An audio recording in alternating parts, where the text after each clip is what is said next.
निकालकर विजेंद्र को देते हुए कहता है। आज पूरे 10 दिन हुए हैं और आप पैसे के लिए धमक पड़े।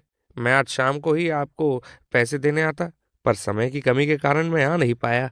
पर कोई नहीं, अब आप आ ही गए हैं तो लेते जाइए पैसे। विजेंद्र को मनोज की बात बहुत बुरी लगती है, इसलिए वो चुपचाप अपने गुस्से को काबू करके वहाँ से चला जाता है और अपने एक आदमी से कहता है।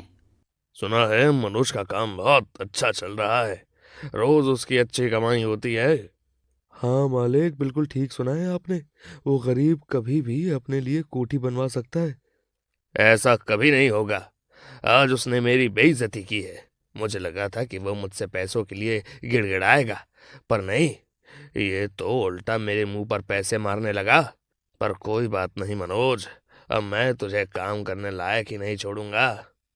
यहाँ सेठ मनोज से बदला लेने के बारे में सोचने लगता है, तो वहीं दूसरी तरफ मनोज अपने खुद का रेस्टोरेंट बनाने का ख्वाब देखने लगता है।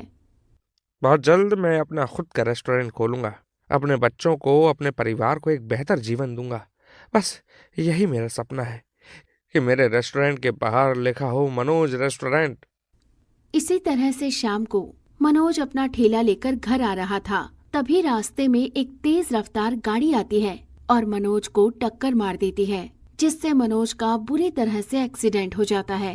भगवान जी, आखिर ऐसी कौन सी भूल हो गई मुझसे जो तू मुझे इतनी तकलीफ दे रहा है। अरे, मेरे सुहाग के साथ ये सब करके तुझे क्या मिल गया।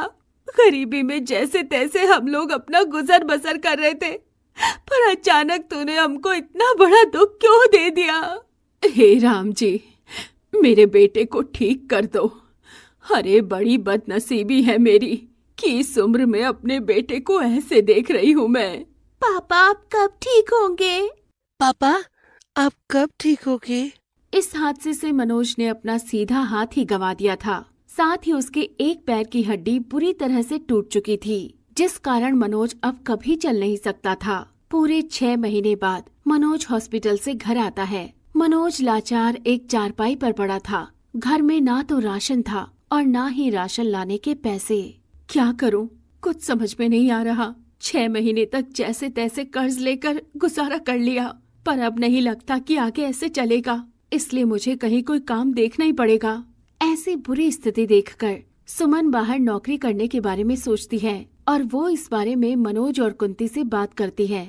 माँ जी, मैं कोई काम करने का सोच रही हूँ, क्योंकि ऐसे तो मुश्किल हो जाएगी हमको। पर तुम क्या काम करोगी सुमन? बाहर नौकरी करना आसान नहीं है। तुम एक